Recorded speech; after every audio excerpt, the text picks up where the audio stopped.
membawa kepada misalnya adalah sunat bagi mengerjakan umrah. Seterusnya adalah bahagian nahwu merupakan pakaran Zamakhsyari lah. Contohnya pada ayat 37, fatalaqqa Adama min rabbih kalimatun. Disebut dengan nasab kalimah Adama dan rafa' pada kalimah kalimatun. Maksud bahawa kalimat taubat itulah yang dipersembahkan kepada Nabi Adam AS ketika mana baginda bermunajat kepada Allah, bertaubat kepada Allah Subhanahu Wa Taala. Dan bahagian keempat adalah sarf, iaitu contohnya pada ayat 10 pada kalimah yukadzibun. Ada bacaan dengan takhfif yakdzibun dan bacaan tasydid yukadzibun daripada kadzaba dengan bermaksud mubalaghah. Ini adalah khilaf dari sudut sarf, ya. Seterusnya adalah komentar beliau. Zamakhsyari tidak banyak memberi komentar tentang, maksudnya dari sudut mutawatirah ataupun syadzah qiraat tersebut, akan tetapi di sisi beliau seakan-akannya beliau tidak membezakan di antara mutawatirah dan syadzah.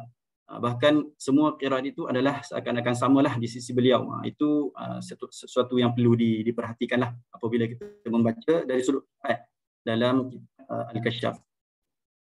Baik, seterusnya penutup, perbezaan mazhab bagi seorang tokoh tidak menghalang para ulama untuk tidak berlaku adil pada Imam Az-Zamakhsyari. Sesuatu yang benar tetap boleh dijadikan rujukan dalam bidang ilmu yang berkaitan, terutamanya isi kandungan, contohnya Al-Balaghah dan sebagainya, dalam tafsir Al-Kasyaf karangan Az-Zamakhsyari. Dari sudut qiraat, seminit lagi sila. Okay. Ya. Okay. Beliau menjadikan qiraat sebagai sumber dan alat bagi tafsir beliau. Ini dibuktikan dengan jumlah qiraat yang agak tinggi dikumpulkan, itu 427 dalam surah Al-Baqarah. Namun begitu, dari sudut manhajnya beliau tidak menurutlah manhaj yang diamalkan oleh para ulama dalam bidang qiraat. Justru para pembaca tafsir Al-Kasyaf perlu memerhatikan sudut pandang qiraat yang terkandung dalam tafsir ini, dan penilaian terhadap bacaan qiraat perlu diperhatikan secara lebih teliti bagi mengelakkan salah faham terhadap kedudukan setiap bacaan yang dibawakan dalam tafsir Al-Kasyaf Al-Imam Az-Zamakhsyari. Wallahu ta'ala a'lam. Assalamualaikum warahmatullahi ta'ala wabarakatuh. Waalaikumsalam warahmatullahi wabarakatuh. Terima kasih kepada Tuan Mujahid bin Ahmad Lutfi, dan insya-Allah segala pertanyaan kita akan kumpul di belakang nanti, ya. Selepas selesai pembentangan sembilan orang pembentang, insya-Allah untuk menjimatkan masa lagi, saya jemput pembentang seterusnya, iaitu nama dia Dr. Muhammad Zamrus bin Muhammad Ali, untuk kertas kerja yang bertajuk Sejarah Tamadun Bangsa yang Maju dalam Sains berdasarkan manuskrip kitab Tabaqatul Umam. Jadi persilakan. Bismillahirrahmanirrahim. Assalamualaikum warahmatullahi wabarakatuh. Alhamdulillahirabbil alamin, wassalatu wassalamu ala asyrafil anbiya'i wal mursalin wa ala alihi wa sahbihi ajmain. Baik, saya akan bentangkan satu kertas kerja yang bertajuk Sejarah Tamadun Bangsa yang Maju dalam Sains berdasarkan manuskrip kitab Tabaqat Al-Umam yang dikarang oleh Sa'id Al-Andalusi, ya. Jadi siapakah Sa'id Al-Andalusi itu? Beliau ialah seorang qadi, Qadi Abi Al-Qasim Sa'id Abu Ahmad Ibnu Sa'id Al-Andalusi yang lahir pada tahun 420 Hijrah ataupun bersamaan dengan 1029 Masihi, dan beliau hidup sehinggalah tahun 1069, dan ada riwayat mengatakan 1070 Masihi atau 462 Hijrah. Beliau mendapat pendidikan awal di Cordova, dan seperti mana kita tahu ketika itu Cordova adalah pusat tumpuan masyarakat terutama Eropah, dan beliau mahir dalam ilmu Al-Quran, fiqh, astrologi, astronomi, falsafah dan bahasa. Jawatan utama beliau ialah qadi yang dilantik. Antara guru beliau ialah Al-Walid Hisham Ibnu Ahmad Ibnu Hisham Al-Kin'ani, dan penulisan beliau adalah kitab yang kekal hingga hari ini, ialah kitab Tabaqat Al-Umam, ya. Jadi sumbangan beliau, kitab Tabaqat Al-Umam ini merupakan tasawur Sa'id Al-Andalusi dalam membincangkan pembinaan tamadun berasaskan sains yang menepati epistemologi terhadap pemaknaan sains, turut menyumbang perkembangan sains di Eropah seperti Perancis dan England melalui penulisan kitab ini khususnya untuk tujuan asas pembinaan tamadun sekitar kurun ke-11 hingga ke-13 seperti mana yang dinukilkan oleh MS Khan dalam artikelnya. Jadi kepentingan kitab ini dilihat bahawa ia merupakan manuskrip kajian utamalah historiografi tamadun yang berasaskan sains tamadun bangsa, memberi kesan kepada kemajuan mereka pada abad pertengahan hingga abad yang ke-30, iaitu bangsa yang disenaraikan ialah India, Parsi, Chaldean, Yunani, Rom, Mesir, Arab, Andalusia dan Bani Israel. Kejayaan tamadun tersebut adalah hasil integrasi intelektual dan disiplin ilmu yang tinggi. Selain itu, kefahaman terhadap fungsi sains turut menjadi faktor penyumbang kejayaan tamadun bangsa yang meliputi fizikal dan spiritual, iaitu nilai-nilai positif. Menjadi sandaran kepada pemaknaan terhadap kejayaan tamadun bangsa yang maju bermula dari asas aktiviti sains bukan saja bersifat empirikal tetapi melalui analisis epistemologi terperinci, menerusi pengkajian falsafah sains, tasawur dan pemaknaan konsep fungsi pemerkasaan sains dalam hala tuju membangunkan sebuah tamadun bangsa. Jadi keunikan kitab Tabaqat Al-Umam ni mengandungi fakta dari aspek pensejarahan tamadun bangsa dan fungsi aktiviti sains dalam susunannya yang sangat unik. Ketika menghuraikan kemasyhuran kitab Tabaqat Al-Umam, MS Khan sekali lagi seorang ilmuwan India menyatakan dalam Journal of History of Science bahawa Tabaqat Al-Umam menjadi kajian ramai penuntut sains Al-Andalusi sendiri yang pernah belajar dengan beliau, antaranya lah Ibn Baror, Abu Abdullah Ibn Marzuq Al-Yasubi, dan ramai lagi lah. Jadi mengandungi hampir keseluruhan aspek perbincangan ilmu seperti falsafah, agama, sains politik, geometri, matematik, termasuk bahasa dan perlakuan manusia, dan menjadi rujukan penyelidikan sejarah sains oleh para sarjana dan diterjemah kepada beberapa bahasa sejak ditemui dan disalin semula. Jadi secara ringkasnya saya paparkan di sini kandungan bab yang mengandungi 13 bab, susunan bab. Yang pertama adalah umum, bab yang kedua kategori bangsa dan perbezaan berdasarkan kerjaya. Bangsa yang tidak menunjukkan kecenderungan sains, bangsa yang cenderung dengan sains dibahagikan apakah keterangannya. Jadi bangsa yang pertama diletakkan ialah bangsa India, Parsi, Chaldean, Yunani, Rom, Mesir. Jadi kalau kita tengok sikit India, sebab apa Sains Al-Andalusi meletakkan, dia kata bangsa pertama yang maju dan kreatif dalam dunia inovasi sains, sumbangan terbesar dalam sains astronomi, astrologi, matematik. Karya-karya sains dikembangkan oleh ilmuwan Muslim berdasarkan formula yang direka oleh bangsa India. Jadi kita kena ingat bahawa ketika itu pemerintahan adalah pemerintahan Islam ketika itu kan. Jadi sambungan kepada bab yang seterusnya, bangsa Arab, bangsa Andalusia dan juga Bani Israel, ya. Ini adalah antara kitab-kitab terjemahan dan salinan semula kitab yang disalin semula dalam bahasa Arab oleh Al-Ab Louis Sheikh Al-Yasu'i pada tahun 1912, kemudian diterjemahkan ke dalam bahasa Perancis pada tahun 1935, dicetak dalam bahasa Inggeris, Categories of Nation 1991, dicetak semula dalam bahasa Arab 1993 di Mesir, dan dicetak dalam bahasa Parsi dan bahasa Arab edisi-edisi yang berbeza, ya. Jadi ini adalah antara kitab-kitab yang terjemahan yang disalin semula dan sebagainya. Sebenarnya banyak lagi, saya sempat ambil 4 je, ya. Kategori bangsa dalam kitab Tabaqat ni diseraikan dalam kitab Tabaqat merupakan kategori bangsa yang berada pada kedudukan tamadun terbaik pada ketika itulah. Jadi mengukur kejayaan sebuah tamadun melalui pencapaian sains berdasarkan beberapa perkara, iaitu sejarah bangsa, pemerintahan yang stabil, perkembangan inovasi sains, pendidikan serta ketokohan para ilmuwan sains yang melakukan transformasi ilmu dalam kelompok bangsa masing-masing. Oleh itu, beliau tidak ragu-ragu meletakkan bangsa India sebagai bangsa pertama yang diseraikan berdasarkan sejarah bangsa terawal mereka sains, menyebarkan sains dan menyumbang kepada aktiviti sains seperti astronomi, matematik dan astrologi. Tokoh sarjana dari Andalusia seperti Khwarizmi juga pernah mengembara ke India untuk mendapatkan pengetahuan tentang angka dan penomboran. Justru segala aspek yang menyumbang budaya sains itu telah mempengaruhi kedudukan bangsa untuk mencapai status maju dan bertamadun.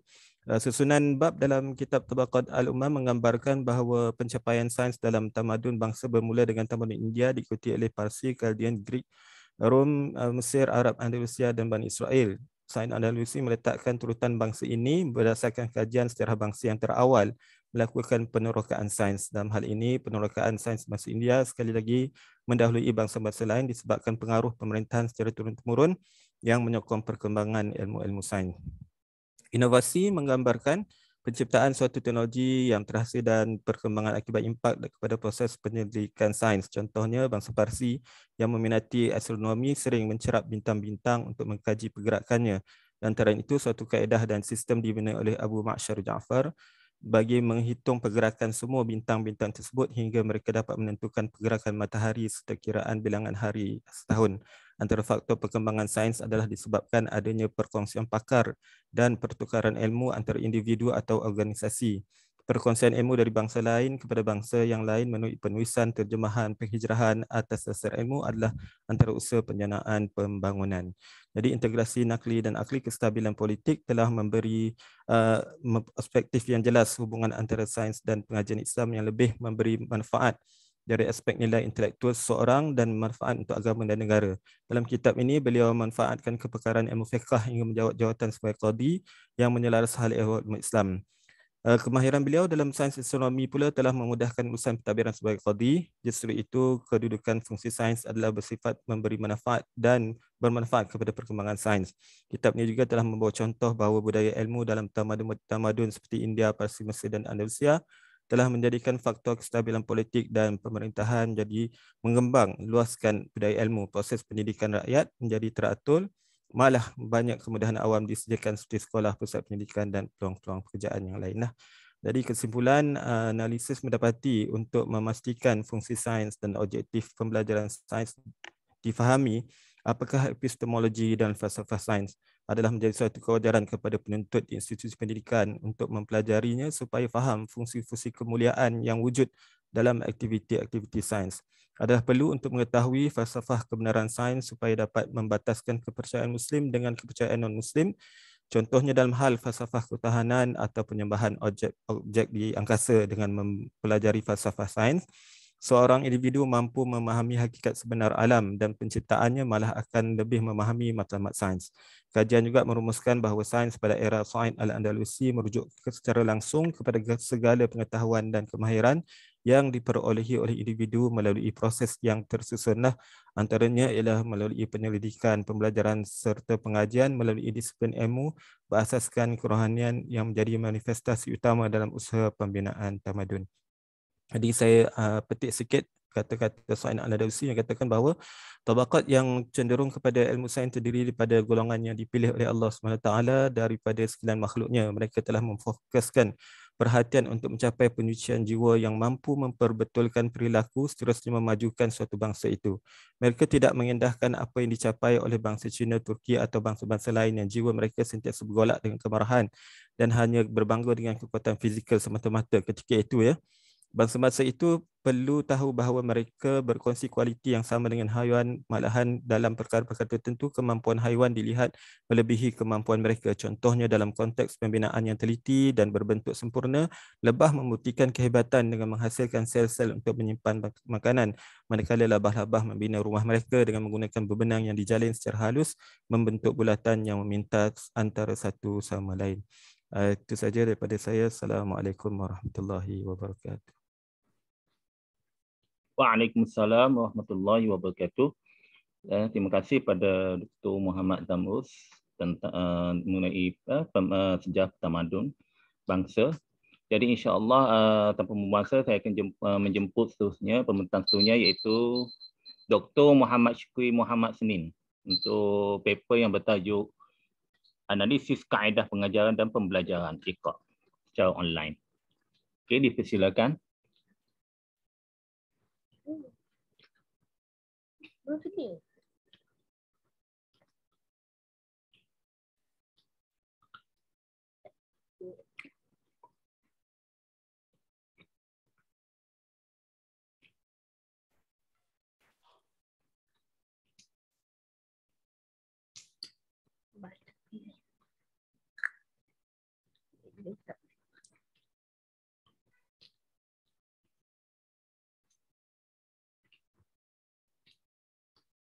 Nampak tak saya punya slide?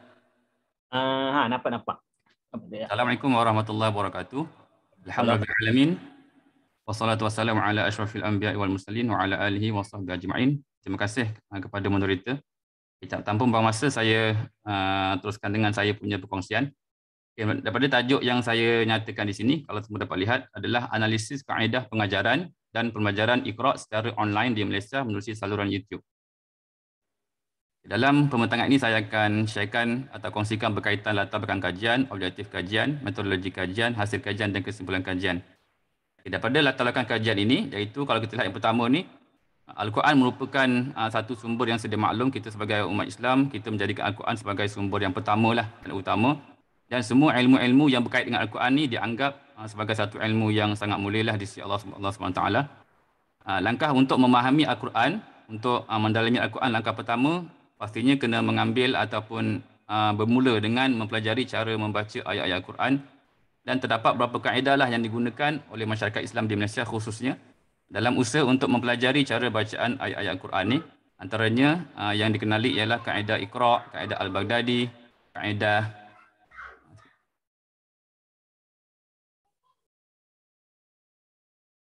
kaedah Iqra At-Taisir, kaedah Hatawiyah, kaedah Haraki dan kaedah Al-Matin. Jadi kaedah Iqra ini merupakan bentuk inovasi pengajaran Al-Quran yang diubah daripada kaedah lama lah yang diasaskan oleh almarhum Ustaz Haji As'ad Humam yang berasal daripada Indonesia. Jadi kaedah Iqra ni telah diiktiraf sebagai satu kaedah utamalah dalam sistem pengajaran dan pelajaran Al-Quran di Malaysia ni, iaitulah khususnya di bawah pentadbiran Kementerian Pendidikan Malaysia lah. Kerana kalau lihat di sini hasil keputusan mesyuarat pelaksanaan kurikulum pendidikan Islam KBSA dan KBSM pada Januari 1994 telah memutuskan bahawa murid-murid tahun 1 sekolah kebangsaan mesti diberi penekanan pendidikan dengan menggunakan teknik Iqra. Dan dalam pandemik sekarang ni, penularan virus COVID-19 yang sedang melanda seluruh dunia, masa kini telah menyukarkanlah proses pengajaran dan pembelajaran Iqra secara bersemuka. Semua sedia maklum dengan penularan wabak virus yang ada ni, sesi bersemuka, talaqi musyafahah antara guru dan murid ada kekangan dan halangan lah untuk mengelakkan daripada semakin tersebarnya virus yang sangat berbahaya ni. Dan perkembangan teknologi maklumat telah membantulah menyelesaikan masalah ini, yang mana kalau kita lihat dengan berlakunya revolusi 4.0 yang dinyatakan di awal conference tadi, awal seminar tadi, mengatakan bahawa dengan perkembangan teknologi itu telah banyak membantulah dalam semua sektor kehidupan manusia khususnya, termasuklah juga dalam kehidupan manusia dalam sektor pendidikan inilah. Dan khususnya dalam pengajian Iqra ni juga kita manfaatkan dengan perkembangan yang ada ni dengan menggunakan teknologi secara maya lah untuk meneruskan agenda pendidikan pengajaran Iqra khususnya. Dan kaedah pengajaran yang dahulunya hanya menggunakan kapur dan papan hitam serta mengaplikasikan pendekatan secara bersemuka antara guru dan pelajar telah bertukar kepada penggunaan medium elektronik seperti komputer dan telefon pintar serta mengaplikasikan pendekatan secara maya tanpa keberadaan secara fizikal dalam sesi pengajaran dan pembelajaran. Jadi objektif kajian yang dijalankan ini adalah utamanya menganalisis pendekatan ataupun kaedah pengajaran dan pembelajaran Iqra yang diamalkan oleh pemilik kandungan video yang dimuat naik di dalam saluran YouTube lah. YouTube ni satu saluran media massa secara maya yang popular dalam kalangan masyarakat dunia lah khususnya. Dan metodologi kajian yang dijalankan dalam kajian ini, yang pertama, kajian ini menggunakan kaedah kualitatif iaitu analisis kandungan dan kajian perpustakaan. Sumber utama bahan dalam kajian ini ialah video-video yang berkaitan pengajaran Iqra yang dimuat naik dalam saluran YouTube. Beberapa kata kunci digunakan untuk mencari video-video berkaitan, iaitulah antaranya yang pertama mengaji Iqra dan mengaji lah. Kajian ini ada beberapa fasa untuk kita hasilkan laporannya. Yang pertama, kajian ini akan mencari dan meneliti saluran-saluran yang YouTube yang memuat naik video-video berkaitan pengajaran dan pelajaran Iqra yang diyakini dimiliki oleh orang Malaysia. Kerana fokus kajian ini adalah hanya untuk orang Malaysia saja. Kalau kita buka saluran YouTube tu, kita akan dapati banyak juga video yang dimuat oleh individu yang berasal daripada negara kita lah, Indonesia. Tapi saya fokuskan dalam kalangan orang Malaysia sahaja. Kemudian mendengar dan mengenal pasti beberapa item utama dalam analisis kaedah pengajaran. Yang pertamanya dari segi jumlah video pengajaran Iqra, sama ada video yang dimuat naik dalam saluran terpilih itu secara lengkap ataupun tidak lengkap. Kemudian penggunaan buku Iqra dalam video itu sama ada menggunakan buku Iqra yang sebenar sebagaimana yang terdapat dalam pasaran fizikal itu ataupun menggunakan Iqra digital. Kemudian pendekatan pengajaran Iqra sama ada menggunakan suara yang jelas ataupun sebaliknya, mengamalkan pengulangan bacaan ataupun tikrar dan menjelaskan berkaitan cara bacaan secara bertajwid ataupun hanya sekadar bacaan saja tanpa penjelasan yang jelas tentang cara bacaan, contohnya panjang dan pendek, ada mat dan sebagainya.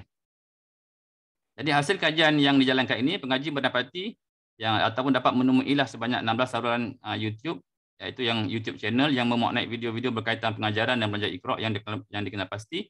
Pemilik saluran tersebut adalah berasal daripada Malaysia lah. Ini dapat dikenal pasti dengan cara intonasi yang ada dalam video, maupun dialek ataupun logat orang Malaysia lah.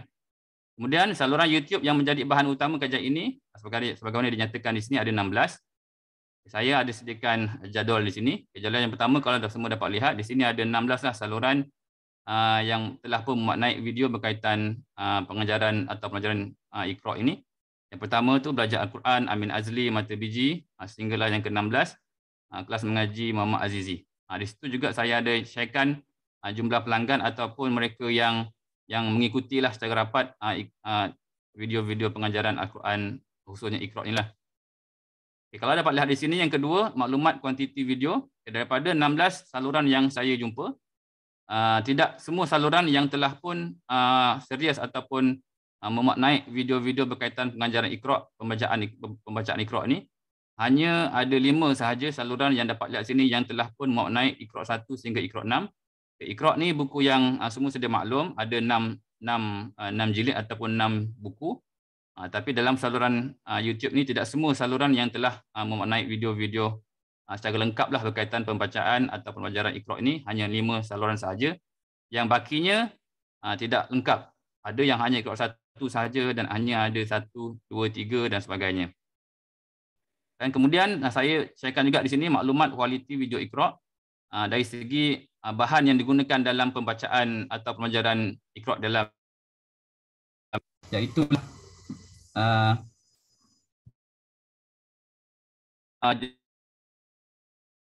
sebenar, iaitu buku yang sama seperti kita dapat.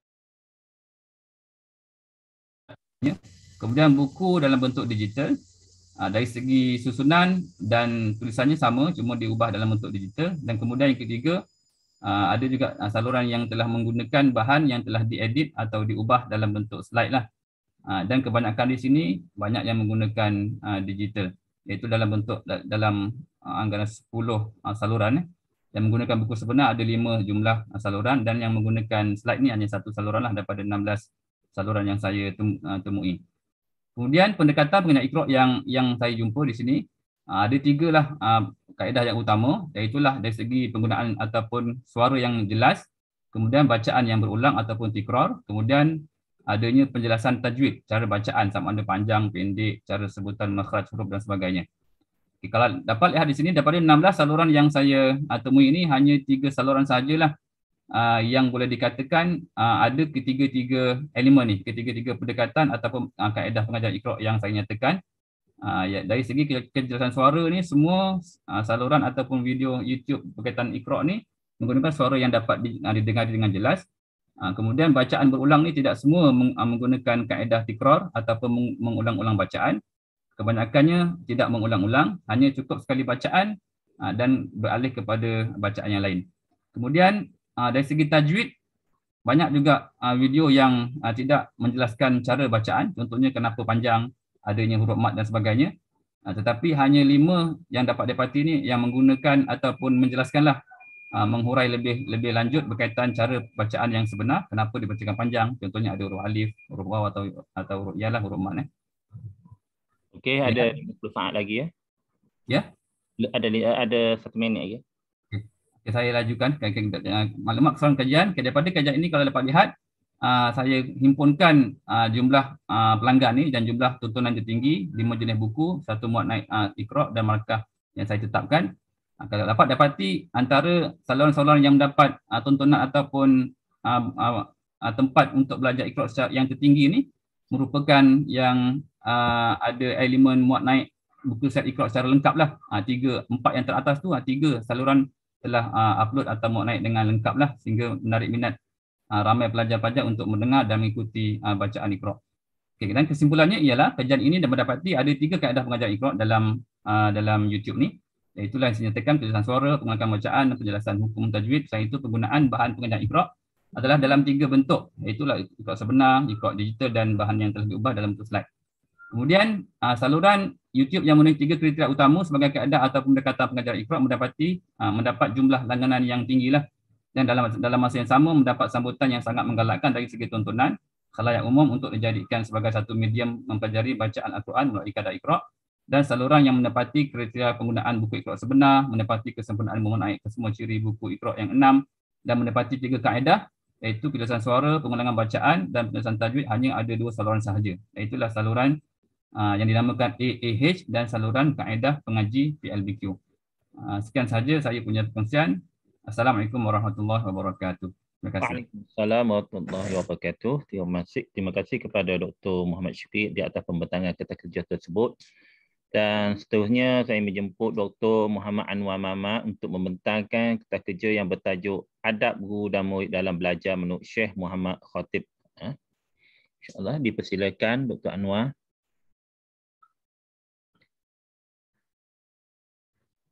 Okey. Bismillahirrahmanirrahim. Alhamdulillahirabbil wassalatu wassalamu ala asyrafil anbiya'i wal mursalin wa ala alihi washabbihi ajma'in. Terima kasih kepada Dr. Amran, moderator sesi selari bilik pertama, rakan-rakan pembentang dan juga rakan-rakan dan sahabat-sahabat para pensyarah dan peserta semua. InsyaAllah Ana akan bentang secara ringkas mungkin berkenaan dengan salah satu daripada manuskrip yang agak kurang diberi perhatian berkaitan dengan pendidikan Islam di alam Melayu, iaitu sebuah buku ataupun kitab penting yang diberi nama Dawaul Qulub Minal Uyub, karangan Muhammad Khatib Langgin. Muhammad Khatib Langgin. Cuma Ana tak akan jelaskan secara detail berkenaan dengan hal ini. Mungkin boleh rujuk pada proceeding dan sebagainya. Okey. Teruskan berkenaan dengan ilmu, sebagaimana yang kita semua faham adalah sesuatu yang amat penting dalam Islam, dan ilmu itu diberi galakan yang besar oleh para sarjana Islam untuk mempelajarinya. Jadi untuk memperolehi ilmu yang tepat adalah berasaskan adab yang menjadi suatu tradisi pendidikan Islam yang dewasa ini tidak diberi perhatian dengan baik oleh mana-mana institusi pendidikan moden. Jadi hal ini juga bila kita melihat kepada perkembangan pendidikan Islam dan juga penulisan manuskrip pendidikan di alam Melayu, persoalan adab ini menjadi suatu benda yang penting dan diberi perhatian yang besar oleh para sarjananya, para sarjana alam Melayu, termasuklah lahir dengan itu lahirnya beberapa karya yang hebat dan juga karya-karya yang khusus berkaitan dengan pendidikan Islam, dan sebahagiannya masih lagi tidak diberi perhatian dan tidak dikaji dengan mendalam oleh para pengkaji manuskrip di alam Melayu. Manuskrip itu kekal sebagai sebuah manuskrip, tidak dikaji dan tidak diterbitkan dengan begitu baik oleh para sarjana kini. Okay, jadi ini adalah salah satu usaha untuk kita tonjolkan semula manuskrip tersebut, dan juga kita lihat sedikit sini berkenaan dengan persoalan adab guru dan murid. Okey, sebelum itu kita lihat sikit bahawa siapa Muhammad Khatib Langgin. Muhammad Khatib Langgin adalah merupakan antara ulama Aceh yang terkenal, yang mempunyai sumbangan yang besar pada abad ke-19 di samping ulama-ulama yang lain, sebaris dengan mereka seperti Jalaluddin Faqih Al-Asyi, Muhammad Zain Al-Asyi, Abbas Al-Asyi atau Tengku Cik Kota Karang, Ismail Al-Asyi, dan juga beliau adalah Muhammad Khatib Langgin. Beliau juga dikenali sebagai Tengku Cik di Simpang, ada sejarah tersendiri. Beliau sebenarnya asal daripada Aceh di Pidi, atau tepatnya di Langgin, sebab itu dikenali sebagai Muhammad Khatib Langgin. Muhammad bin Khatib Langgin di Aceh.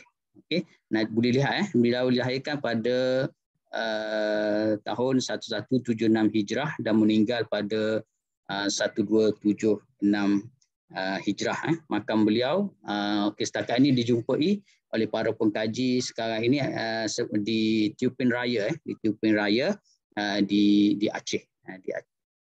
Ini pun baru ditemukan dan boleh dipastikan. Dan bila kita rujuk pada manuskrip memang ada sejumlah manuskrip yang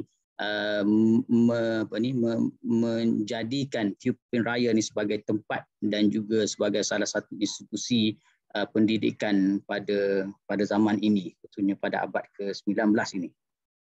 Okey, dan beliau merupakan seorang ulama yang terkenal pada ketika itu dan juga merupakan Syekh Tarikat Syattariyah dan seterusnya menghasilkan pelbagai jenis karya dan juga para murid beliau pun ramai. Ana pun tak sempat untuk senaraikan salah satu di sini, mungkin boleh rujuk peta kerja penuh.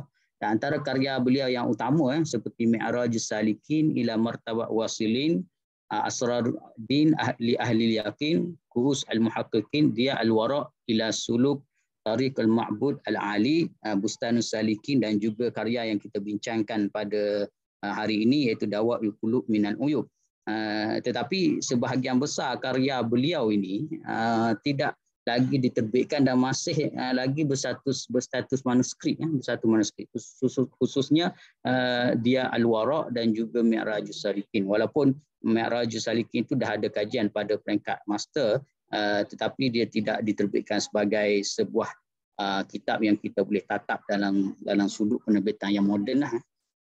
Okey, itu sedikit pengenalan tentang Syekh Muhammad Khatib Langgin. Kemudian kita berkenal sikit dengan kitab Dawa'ul Qulub minal Uyub, ataupun kitab ini diberi nama Dawa'ul Qulub oleh penulis sendiri. Kalau kita lihat dalam mukadimah selepas daripada doksologi itu, penulis mengatakan bahawa beliau mengarang kitab yang diberi nama Dawa'ul Qulub minal Uyub yang membawa maksud ubat segala hati daripada segala yang aib, Kisah ini disusun bila kita tengok akhir kepada kitab ini pada bahagian kolofon dan juga telah dicetak secara litograf, menyatakan bahawa kitab ini selesai ditulis pada 1237 Hijrah bersamaan dengan Januari 1822 Masihi, iaitu kurun abad ke-19, dan dia mengandungi beberapa fasal. Tetapi yang menariknya adalah Syekh Khatib Langgin ini memulakan kitabnya dengan mukadimah dan fasal berkenaan dengan adab al-alim dan juga fasal berkenaan dengan adab al-muta'allim, Syekh wal murid, orang yang alim dan juga adab pelajar ataupun adab orang yang belajar. Di samping beliau melengkapkan lagi dengan beberapa perkara penting seperti fasal berkenaan dengan anggota maksiat, taat dalam hati dan juga segala maksiat hati, serta diakhiri dengan penutup juga ditegaskan kembali berkenaan dengan adab ini diberi nama Muhimmatul Murid, perkara penting untuk diberi perhatian oleh seorang murid. Jadi kalau kita tengok keseluruhan, kitab ini merupakan asas kepada formulasi adab ini berasaskan daripada jalur sufi, dan juga sesuai dengan Khatib Langgin, seorang yang terkenal dan juga Syekh Tarikat Syattariyah pada zamannya, yang mewarisi sanad keilmuan yang teguh dan juga melahirkan murid dan mewarisi tradisi dan juga amalan Tarikat Syattariyah. Jadi secara umumnya kita boleh simpulkan di sini bahawa dia punya pengaruh kepada penulisan kitab ini adalah orientasinya adalah ilmu tasawuf dan juga ilmu tarikat. Dan itu ada sedikit perbezaan dengan para ulama yang kita namakan dia sebagai aliran fuqaha ataupun aliran falasifah. Okey, ini amat menarik kerana jalur ini tak banyak ditonjolkan dalam kajian-kajian manuskrip yang berkait dengan aliran pendidikan sufi di alam Melayu. Okey, dan kitab ini merupakan kitab yang penting pada masyarakat Aceh, dibaca dan difahami berkurun-kurun, dan kitab ini juga dikenali sebagai antara kitab 8. Ini 8 jenis kitab yang menjadi jadi suatu asas kepada pengajaran dan pembelajaran di pesantren Dayah dan Menuasah di Aceh itu, Iaitu antaranya dinamakan sebagai kitab 8 dan disusun dan diedit secara permulaan oleh Syekh Ismail Al-Ashi dan diterbitkan oleh dengan usaha Syekh Ahmad Al-Fatani di Mekah dan juga tersebar ke seluruh alam Melayu ketika itu dan dikenali sebagai kitab 8 dan dikumpulkan kitab itu dengan nama Jam'u Jawami' Al-Musannafat. Al-Musannafat. Okey, jadi sumber kepada kajian ini dan sumber kepada pengenalan ini, kita boleh dapati bahawa kita ini ada lagi manuskrip yang masih lagi kekal. Setakat hari ini yang saya jumpai, kita ada 6 buah manuskrip, 4 di Pusat Kebangsaan Manuskrip Melayu Perpustakaan Negara, 4 naskah. Kita ada di British Library ada 2 naskah, 2 naskah. Jadi keseluruhannya ada 6 naskah. British Library itu kita boleh akses melalui AEP, Endangered Research Endangered Manuscript Program.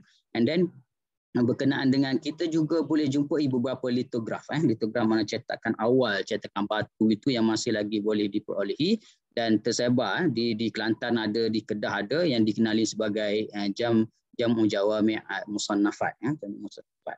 Okay, jadi itu menjadi asas kepada ni. Okey, ini kalau kita boleh lihat, ini adalah manuskrip asal kepada kitab tersebut. Dan ini juga contoh dan ini adalah gambaran kasar lah kepada manuskrip. Jadi ada masa ya. Mata dah lama. Okey. So anda pergi cepat-cepat. Okey, ini dikatakan kenapa isu ini penting sebab Khatib Langgeng menjelaskan pada awal lagi dia kata ketahui olehmu hai murid tiada sah ilmu melainkan dengan adab dan tiada sah adab melainkan engkau ketahui segala kaifiatnya, maka sebab itulah dahulukan adab daripada lainnya. Al-adab qabla al-ilm. Sebelum bicara tentang hal-hal lain, kita bicara dulu tentang adab. Okay, jadi so anda rasa boleh lihat nanti ada yang secara umumnya ada 17 adab bagi guru dan ada 11 adab bagi 17 adab bagi murid dan bagi guru dan juga ada 11 adab bagi murid. Kemudian ada adab yang sampingan disebut sebagai adab ibu bapa dan sebagainya lah. Tapi yang menariknya adalah beliau membezakan antara murid dengan abid. Jadi makam murid itu berbeza dengan makam abid. Dan adab seorang murid itu dan tutur dan akhlak dan juga fahaman ilmunya berbeza dengan abid, iaitu seorang yang kuat ibadat. Okey, jadi secara kesimpulannya kita ini amat menarik untuk diteroka dengan lebih baik walaupun kita lihat ada pengaruh-pengaruh Syekh Samad Falimbani, Al-Ghazali dan Az-Zarnuji terhadap karya ini, tapi dia menunjukkan beberapa sisi yang menarik. Antaranya adalah membezakan antara murid dengan abid itu suatu perkara yang berimplikasi yang agak besar dan juga mencorakkan adab dan akhlak yang berbeza antara pelajar dan juga antara orang yang hanya menumpukan kepada ibadah dan mulazimi tarikat dan tasawuf. Dan rasa itu saja. Terima kasih kepada semua, Dr. Amran dan sahabat-sahabat semua. InsyaAllah kita jumpa lagi pada masa-masa yang akan datang. Aku qouli hadza wa astaghfirullahal azim li wa lakum. Assalamualaikum warahmatullahi wabarakatuh. Waalaikumsalam warahmatullahi wabarakatuh. Okey, terima kasih pada Dr. Anwar atas pembentangan tersebut. Dan seterusnya dijemput Dr. Siti Khadijah binti Muhammad Kamal untuk membentangkan papernya yang bertajuk Penerapan Elemen Nilai Murni dan Etika dalam Pembelajaran abad ke-21. Okey, dipersilakan.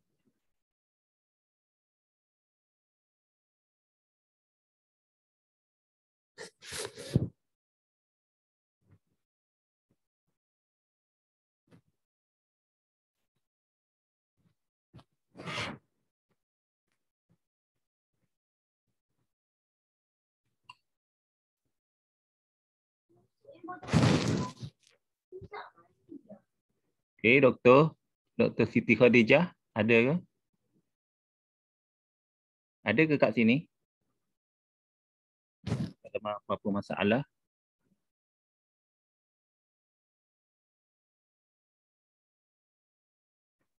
Dr. Siti Khadijah?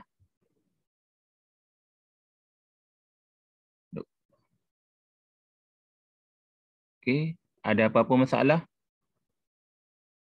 Doktor, kita skip pada yang next ni. Okey, skip. Saya skip dulu, minta tuhnya Dr. Amiruddin Sobali untuk membentangkan paper beliau. Okey, dipersilakan dahulu. Assalamualaikum warahmatullahi wabarakatuh. Dengar suara saya, Ustaz Imran? Okey, sama-sama. Dengar suara saya? Dengar. Baik, alhamdulillah wassalatu wassalamu ala Rasulillah. Rabbi syrah li sadri wa yassir li amri wahlul 'uqdatam min lisani yafqahu qawli, amma ba'd. InsyaAllah saya akan kongsikan pada pagi ini tajuk berkenaan tentang kepelbagaian motivasi targhib dan tarhib menurut Al-Quran. Ada nampak slide, Ustaz Imran? Ada. Okey, baik. Okay, pengenalannya ialah motivasi adalah satu semangat dalaman yang mendorong seseorang insan untuk menjadi lebih baik.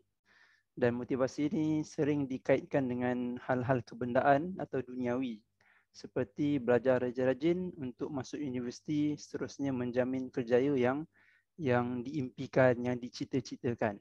Adapun motivasi di dalam Islam ialah keseimbangan dunia dan akhirat dengan mengutamakan kejayaan dunia berbanding kejayaan akhirat berbanding dunia. Jadi motivasi di dalam Islam ni diletakkan sebagai satu dorongan yang memberikan kebahagiaan manusia di dunia dan juga kebahagiaan manusia di hari akhirat. Okey, motivasi secara asasnya ialah kekuatan dari faktor luaran seseorang, seperti kekayaan yang dilihat pada orang lain, lalu hal itu menjadikan dia semakin bersemangat ataupun galakkan masyarakat di sekeliling untuk mendorong dalamannya menjadi lebih kuat dan lebih cergas. Demikian yang disebutkan oleh sebahagian tokoh ataupun para tokoh akademik. Okey, adapun menurut sarjana-sarjana Islam yang moden, motivasi menurut syarak ataupun menurut pandangan Islam ialah dorongan untuk seseorang itu berbuat sesuatu untuk mendapatkan cita-cita ataupun dorongan meninggalkan sesuatu perbuatan yang berdosa demi kebahagiaan di hari akhirat. Jadi ini adalah perubahan positif seorang daripada ke arah kehidupan yang lebih baik di dunia dan juga kesejahteraannya di hari akhirat. Motivasi menurut perspektif Al-Quran. Dalam Quran tidak ada menyebut motivasi, dalam hadis juga tidak ada disebut motivasi.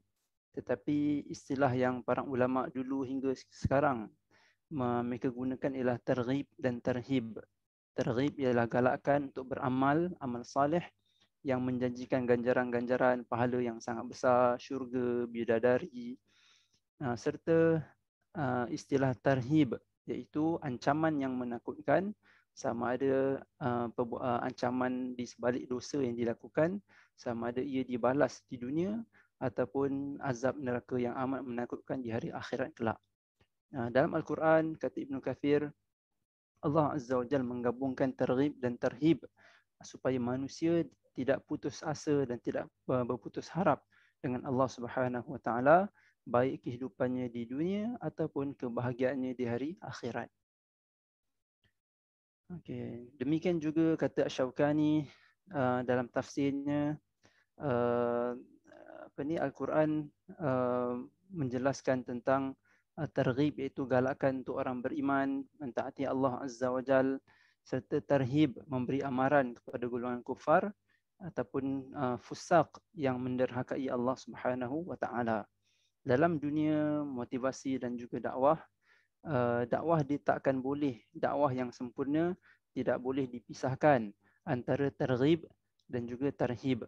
Kerana demikian dakwah para anbiya alaihi wassalatu wassalam, demikian disebutkan oleh Ibn Ashur dalam tafsirnya. Kata Abi Sa'ud, metod Al-Quran menggabungkan targhib dan tarhib, dan ini menunjukkan hakikat dakwah Islam yang sempurna dan adil sepanjang zaman. Kepentingan motivasi dalam targhib dan tarhib. Yang pertama ialah untuk menjelaskan kegembiraan untuk mereka yang layak bergembira, iaitu orang-orang beriman, serta mengingatkan mereka yang ditimpa kecelakaan, iaitu ahli maksiat dan juga orang-orang kafir. Ini disebut oleh Al-Munziri dalam Targhib wa Tarhib. Kata Abu Bakar Al-Warraq, seperti yang dinukilkan oleh Al-Asbahani dalam Hilyatul Awliya, hati manusia itu memiliki ada 6 sifat, iaitu hati yang hidup, hati yang mati, hati yang sihat, hati yang sakit, hati yang sedar dan hati yang tidur. Hati itu hidup dengan hidayah dan petunjuk Allah. Ia mati kerana kesesatan. Ia sihat kerana tazkiyatun nafs, penyucian jiwa. Ia sakit kerana dosa dan maksiat. Ia sedar ataupun celik kerana zikir. Dan ia tidur kerana kelalaian. Tanda-tanda hati itu hidup ialah keinginan untuk beramal saleh dan juga kekuatan untuk meninggalkan dosa. Tanda hati itu mati apabila dia senang buat dosa dan berat untuk beramal saleh. Hati yang sihat adalah hati yang merasai kelazatan ketika melakukan ketaatan dan ketika menjauhi amaran-amaran dan juga maksiat Allah Azza wa Jalla, maksiat kepada Allah Ta'ala. Manakala hati yang sakit ialah hati yang merasai sebaliknya. Tanda hati yang sedar pula ialah yang melihat dan mendengar perintah Allah Subhanahu wa Ta'ala, dan tanda hati itu tidur ialah hati yang tidak mendengar dan tidak mentaati perintah Allah Azza wa Jalla. Jenis-jenis motivasi targhib wa tarhib dalam Al-Quran. Yang pertama ialah targhib dan tarhib yang diletakkan oleh Allah Azza wa Jalla dalam ayat yang sama, dalam satu ayat. Contohnya firman Allah Azza wa Jalla dalam surah Al-An'am ayat 165, wa huwal ladzi ja'alakum khalaifal ard wa rafa'a ba'dakum fawqa ba'din darajatin liyabluwakum fima ataakum inna rabbaka sari'ul iqabi wa innahu laghafurur rahim. Ayat ini berkenaan tentang Allah Azza wa Jalla menciptakan manusia sebagai khalifah, dan juga Allah Ta'ala mengangkat kedudukan manusia beberapa tingkatan dan darjat berbeza antara satu sama lain untuk menguji manusia di atas apa yang telah Allah Ta'ala berikan kepada mereka berupa nikmat-nikmatnya. Sesungguhnya Tuhan kamu itu segera, sari'un iqab, cepat dalam mengazab, dan dalam masa yang sama Allah Azza wa Jalla sebut dia itu maha pengampun lagi maha penyayang. Dalam ayat yang sama ada targhib dan juga tarhib. Jenis yang kedua ialah targhib dan tarhib dalam dua ayat yang berturut-turut. Contohnya firman Allah Azza wa Jalla dalam surah Al-Hijr ayat 49 dan 50. Firman Allah Azza wa Jalla, "Nabbi ibadi anni anal ghafurur rahim wa anna azabi huwal azabul alim." Nabbi ibadi anni anal ghafurur rahim ayat 49 diikuti dengan ayat 50, wa anna azabi huwal azabul alim. Nabbi ibadi, wahai Muhammad, sampaikan berita kepada hamba-hambaku bahawa aku ini Tuhan yang maha pengampun lagi maha penyayang, dan sesungguhnya azabku ialah azab yang amat pedih. Targhib yang ketiga ialah jenis yang ketiga, targhib dan tarhib dalam kelompok ayat yang berturut-turut. Dan ini banyak kita dapati dalam Al-Quran, baik jenis pertama, kedua dan ketiga.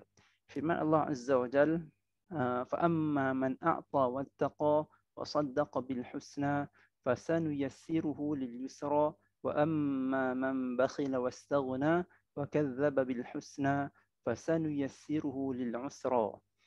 Ini adalah gambaran kelompok ayat-ayat Al-Quran tentang sifat-sifat hamba yang bersedekah, bertakwa, kemudian mengerjakan suruhan Allah Azza wa Jal, maka Allah Ta'ala akan mudahkan untuknya mendapatkan syurga. Wa amma man bakhila, adapun orang yang bakhil, wastaghna, dan dia merasakan dia tak memerlukan bantuan Allah Azza wa Jal, pertolongan Allah Azza wa Jal, kerana menyangka dia telah memiliki segala-galanya di tangannya, wa kadzdzaba bil husna, mendustakan perkara-perkara yang baik, maka Allah Ta'ala akan memudahkan untuk dia mendapat kesengsaraan. Penutup. Ada seminit lagi. Okey, targhib dan tarhib sangat banyak disebut dalam Al-Quran kerana tabiat manusia yang Allah Ta'ala ciptakan, ia sukakan kebaikan, ia sukakan ganjaran di sebalik kebaikan yang dilakukan, dan ditakut dengan ancaman-ancaman yang diberikan disebabkan dosa-dosa yang telah dilakukan. Demikian keseimbangan yang Allah Azza wa Jalla sebut di dalam Al-Quran. Tulisan yang seberingkas ini mudah-mudahan memberikan manfaat di dalam kita menyampaikan, di dalam para pendakwah menyampaikan targhib dan juga tarhib kepada umat, asalkan apa yang disampaikan itu benar daripada Nabi SAW. Di sana ada, seperti yang kita tahu, di sana ada banyak targhib dan tarhib disebutkan dalam hadis-hadis, tapi ternyata hadis-hadis itu bukanlah hadis-hadis yang sahih. Dan tulisan yang serba kekurangan ini terbuka kepada kelemahan dan sentiasa menerima teguran, dan mudah-mudahan pada masa akan datang lebih banyak lagi isu-isu targhib dan tarhib dalam Al-Quran dikupas. Wallahu ta'ala alam. Aqulu qawli hadha wa astaghfirullah li wa lakum. Wassalamualaikum warahmatullahi wabarakatuh. Waalaikumsalam warahmatullahi wabarakatuh. Terima kasih pada Dr. Amiruddin Sobali atas pembentangan kitab beliau tersebut. Dan seterusnya saya menjemput, panggil sekali lagi lah, Dr. Siti Khadijah binti Muhammad Kamal. Ada tak? Ada tak dalam ni? Dr. Siti Khadijah? Kalau tiada, saya panggil pembentang seterusnya, iaitu Mr. Siti Samihah binti Muhammad Yusuf untuk kertas kerja yang bertajuk Cabaran Masyarakat Islam dalam melaksanakan amalan ibadat ketika pandemik. Okey, dipersilakan.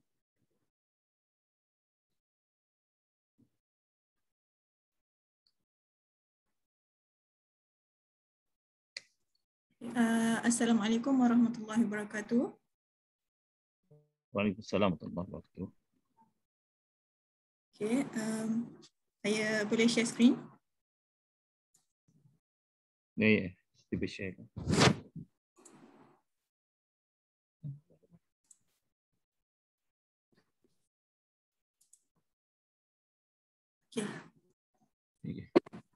Okay, terima kasih kepada Dr. Amran. Saya Siti Samihah Muhammad Yusof, pelajar PhD daripada FKS di SIN. InsyaAllah hari ini saya akan membentangkan kertas kerja yang bertajuk Cabaran Masyarakat Islam dalam Melaksanakan Amalan Ibadah Ketika Pandemik COVID-19. Okay, umum mengetahui bahawa Malaysia telah mengesahkan kes COVID yang pertama pada 25 Januari 2020 dan tahun 2021 merupakan tahun kedua seluruh dunia telah dilanda oleh pandemik COVID-19. Pelbagai tindakan pencegahan telah diambil oleh pihak kerajaan yang mana menyebabkan rakyat Malaysia perlu membiasakan diri dengan amalan norma baharu, perlu mematuhi SOP, menjaga penjarakan fizikal dan juga perlu berada di rumah. Okay. Walau bagaimanapun pandemik COVID-19 ini mempunyai hikmah. Bencana alam dan wabak penyakit ini adalah satu perkara yang tidak dapat dielakkan sebagaimana penciptaan makhluk dan manusia juga mempunyai hikmah masing-masing. Seperti ayat Quran dari surah Ad-Dukhan ayat 38 yang mana menyatakan setiap kejadian yang berlaku di muka bumi ini mempunyai hikmat dan tujuan. Begitu juga dengan penciptaan manusia mempunyai hikmat dan tujuan masing-masing, iaitu suruhan untuk mentauhidkan Allah yang satu dan semata-mata untuk menyembah Allah Tuhan yang Esa. Cara untuk kita menyembah Allah yang Esa adalah dengan melaksanakan amalan ibadah. Amalan ibadah yang dianjurkan bagi setiap Muslim adalah yang pertamanya menuntut ilmu agama seperti ceramah dan tazkirah. Seperti mana dinyatakan oleh dalam surah Al-Mujadilah ayat 11, Allah meninggikan derajat orang yang berilmu, dan seperti solat fardu yang dinyatakan dalam surah Al-Isra ayat 78, perintah untuk mendirikan solat. Begitu juga solat jemaah yang dinyatakan dalam surah Al-Nisa ayat 102, solat sunat seperti solat tahajud dan witir yang dinyatakan dalam surah Al-Isra ayat 79, iaitu suruhan untuk mendirikan solat tahajud. Begitu juga dengan puasa, perintah untuk berpuasa dinyatakan dalam surah Al-Baqarah ayat 183, membaca Al-Quran yang dinyatakan dalam surah Al-Muzammil ayat 4, iaitu kita dikehendaki membaca Al-Quran dengan tartil, dan zikir iaitu dinyatakan dalam surah Al-Ahzab ayat 41 hingga 42, suruh untuk mengingat dan menyebut nama Allah. Begitu juga dengan zakat dan sedekah. Perintah untuk mengeluarkan zakat dinyatakan dalam surah Al-Baqarah ayat 43 dan ganjaran bersedekah dinyatakan dalam surah Fatir ayat 29. Dan akhir sekali ialah ibadah haji dan umrah yang mana dinyatakan dalam surah Al-Baqarah ayat 196. Iaitu suruhan untuk menunaikan ibadah haji dan umrah kerana Allah. Walau bagaimanapun ibadah umrah tidak dapat dijalankan sejak dari Mac 2020 disebabkan oleh pandemik COVID-19. Ibadah haji pula pada tahun 2020 Kerajaan Arab Saudi hanya membenarkan warga Arab Saudi dan warga negara luar yang sudah berada di Arab Saudi sahaja.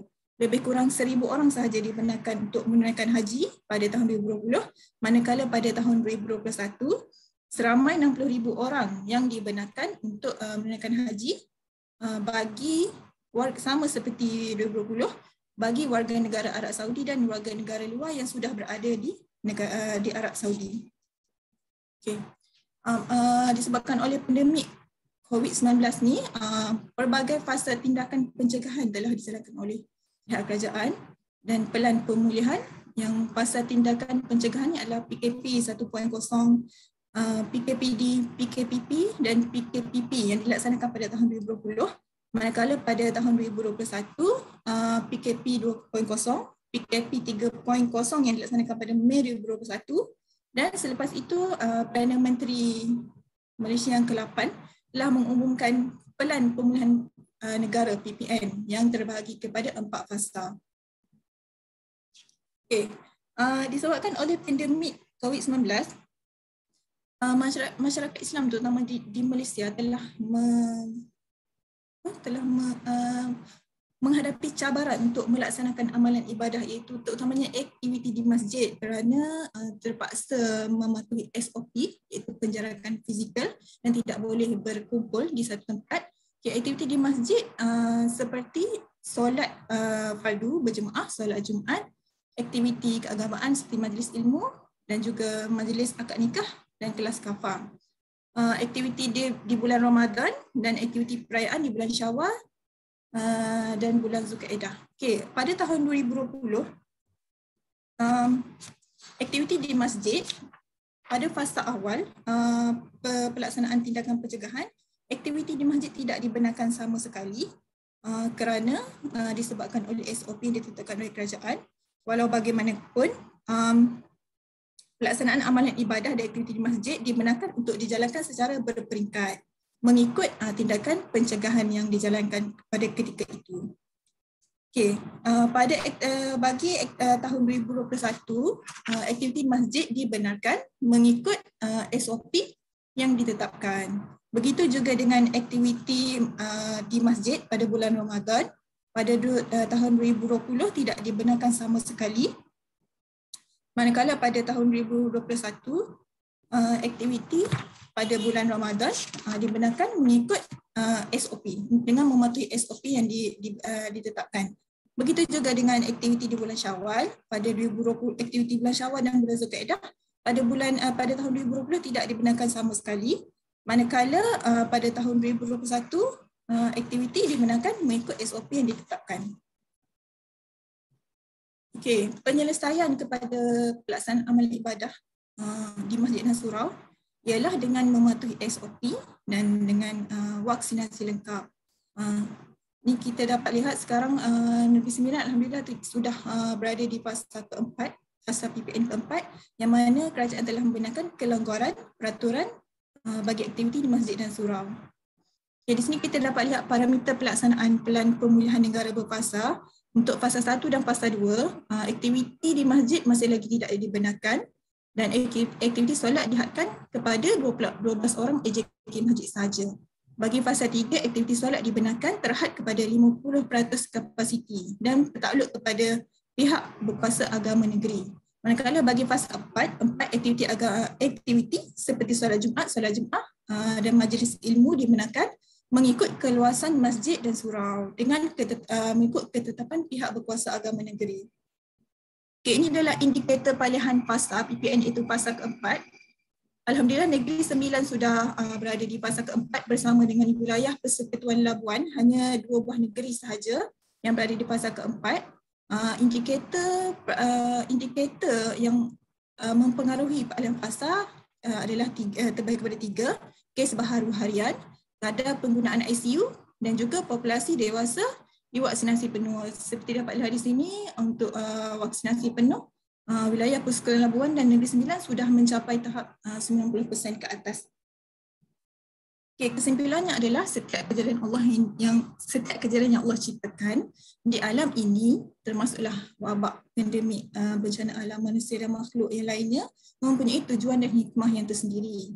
Bencana alam dan wabak penyakit bukanlah satu halangan untuk manusia terus maju dan juga bukanlah satu alasan yang menyebabkan manusia tidak dapat melangkah ke hadapan dan terus mundur. Allah telah menciptakan manusia dengan sebaik-baik kejadian seperti mana dinyatakan dalam surah At-Tin ayat 4. Jadi oleh sebab itu setiap Muslim hendaklah mencari hikmah dan mengambil pengajaran di sebalik semua kejadian yang terjadi di atas muka bumi. Okey, kita juga perlu mengambil manfaat daripada situasi sekarang dan berusaha untuk menjadi Muslim yang lebih baik, menambahkan pahala beribadah kepada Allah. Di samping memperbanyakkan doa kepada Allah, kita juga perlu menjaga SOP yang diletakkan oleh kerajaan bagi mencapai objektif untuk menyekat penularan wabak pandemik COVID-19. Seterusnya, insya-Allah keadaan akan pulih seperti sedia kala. Setakat itu saja. Wallahu a'lam. Okey, terima kasih kepada Mr. Siti Samiah binti Muhammad Yusuf atas pembatangan kertas kerja beliau. Dan seterusnya saya menjemput Dr. Muhammad Zuhaili bin Saiman di atas papernya yang bertajuk Implementasi muadah dalam usniaga emas fizikal secara easy payment. Okey, dipersilakan. Bismillahirrahmanirrahim. Assalamualaikum warahmatullahi taala wabarakatuh. Waalaikumsalam. Okey, alhamdulillah sudah. Terima kasih kepada tuan moderator yang dihormati, para asatizah, doktor, profesor-profesor dan semua yang ada pada tengah hari ini dalam inilah para dalam bahagian ni. Jadi insya-Allah saya Muhammad Zuhaili bin Saiman daripada Academy of Contemporary Islamic Studies (ASIS) UiTM Shah Alam akan membentangkan satu kertas kerja yang bertajuk Implementasi Muadah dalam urus niaga emas fizikal secara easy payment purchase ataupun singkatan dia EPP. Yang mana urus niaga emas fizikal secara easy payment purchase ni adalah satu mekanisme yang dijalankan oleh syarikat emas Public Gold, iaitulah yang dinamakan bayaran secara 4 kali ataupun 10 kali. Baik. Berkenaan dengan bila sebut berkenaan dengan emas ini, maka secara asasnya emas ni adalah satu simbol kekayaan lah. Kerana sifat emas itu sendiri pada zatnya yang dinamakan sebagai thamaniyah, dan juga ia adalah sebagai satu benda yang disebutkan dalam Al-Quran dan Sunnah. Malahan di zaman dahulu penggunaan mata wang dari sudut dinar dan dirhamnya tadi tu. Sekarang pun sampai sekarang pun kita tahu sama ada dari sudut kekayaan bersifat kekayaan yang disimpan fizikal ataupun kekayaan yang dimiliki sebagai perhiasan kalau para wanita memakai perhiasan lah. Dan emas ni dia kalau selalu yang disebutkan dia adalah berbezalah dengan wang fiat sekarang ni yang mana ada inflasi. Adapun emas ini adalah kalis inflasi dan menunjukkan dari sudut setiap tahun harga emas ni atau nilai emas ni adalah bertambah. Dia turun naik itu adalah biasa dari sudut tahun yang sama, tetapi kalau kita lihat daripada 5 tahun atau 10 tahun yang terdahulu harganya berbezalah dengan harganya sekarang. Cuma kalau tahun sekarang ni harga emas ni dia tidak stabil, dia adalah rendahlah berbanding dengan tahun yang lepas. Tetapi dia tetap lebih tinggi daripada 5-6 tahun yang terdahululah. Ini Baik, maka di situlah emas ini dia menjadi satu tarikan kepada orang ramai untuk membeli emas. Apatah lagi sekarang ni banyak syarikat-syarikat emas, public gold dan juga cap gold yang barunya serta Yapim sekalipun ada tawarkan emas tadi itu. Bahkan kalau kita lihat pihak perbankan pun ada menawarkan akaun emas. Di samping boleh beli emas fizikal, pelanggan juga boleh membuka akaun emas. Cuma di sana kena pastikanlah di sana ada kita panggil pematuhan syariah, yang mana patuh syariah ataupun yang tidak. Kalau syarikat emas pun dia ada buat juga. Kalau dari sudut cap gold yang mana dia menamakan cap uncang. Kalau public gold dinamakan adalah gold accumulation program. Maksudnya kita beli emas dan kita simpan di akaun. Kita tidak pegang secara fizikal, tapi kita simpan dia punya nilai berat emas tadi itu sampai masa kita nak keluarkan, kita akan keluarkan. Baik. Sekarang ni dah banyak dari sudut yang jual beli emas. Dan bila sebut jual beli emas, urus niaga emas ni kita tahulah dia termasuk dalam item ribawi, maka di sana dia ada garis panduan yang lebih ketat berbanding dengan urus niaga yang biasa. Maka di sinilah berlaku selalunya konflik dalam perbahasan urus niaga emas ni, kerana tak boleh berlakunya riba, penangguhan ataupun berlakunya pertambahan lebihan yang tidak mengikut pertimbangan syarak lah. Maka kalau tengok dari sudut asas secara basic lah, garis panduan urus niaga emas ni tamathul kalaulah sama'in lah dan juga sama item jenis item ribawi. Contoh emas dengan emas, sama'in lah iaitu thamaniyah, lepas itu sama jenis iaitulah emas dengan emas lah, dia bukan emas dengan perak, maka dia kena sama. Ini dari sudut yang kita panggil nak mengelakkan daripada berlaku riba al-fadl dan sebagainya. Dan juga emas ni dia mesti taqabud, berlaku penyerahan. Maka di situ ada taqabud hukmi dan taqabud hakiki lah. Mesti berlaku penyerahan supaya dia tidak boleh berlaku penangguhan. Emas tidak boleh berlaku penangguhan. Itulah yang menjadikan ia lebih complicated. Supaya nak elakkan daripada berlakunya riba nasiah. Dan mesti hulul, mestilah bersifat la ni. Dia tidak boleh berlaku penangguhan jugalah, tidak boleh bersifat kita panggil nak dari sudut ada macam kredit dan sebagainya. Maka ini secara asas yang kalau kita lihat dalam kitab-kitab yang dibahaskan oleh para ulama yang terdahulu, dan begitulah yang ditekankan dalam mana-mana parameter berkenaan dengan urus niaga emas ni pun. Maka apa sahaja yang ada yang tidak menepati tiga perkara ini, maka akan berlakulah isu tidak ada pematuhan syariah tadi itu. Baik. Dan bila nak bincang berkenaan dengan easy payment purchase, maka di situ adalah kita panggil nak lihat bagaimana konsep mu'adah. Mu'adah ini adalah dua pihak saling memberikan janji secara timbal balas, sama ada secara mengikat ataupun tidaklah.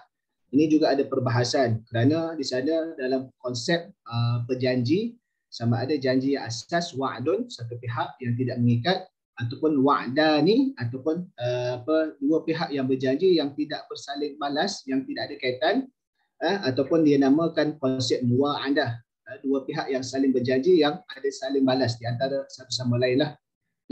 Tetapi kena ingat muwa'adah ni tidak akan berlaku melainkan wujudnya persetujuan dua pihak terhadap sesuatu perkara, kerana dia saling balas pada satu perkara yang sama. Dia berbeza dengan wa'dan, dua janji. Dua janji yang mana ada dua pihak yang berjanji tapi pada dua perkara yang berlainan.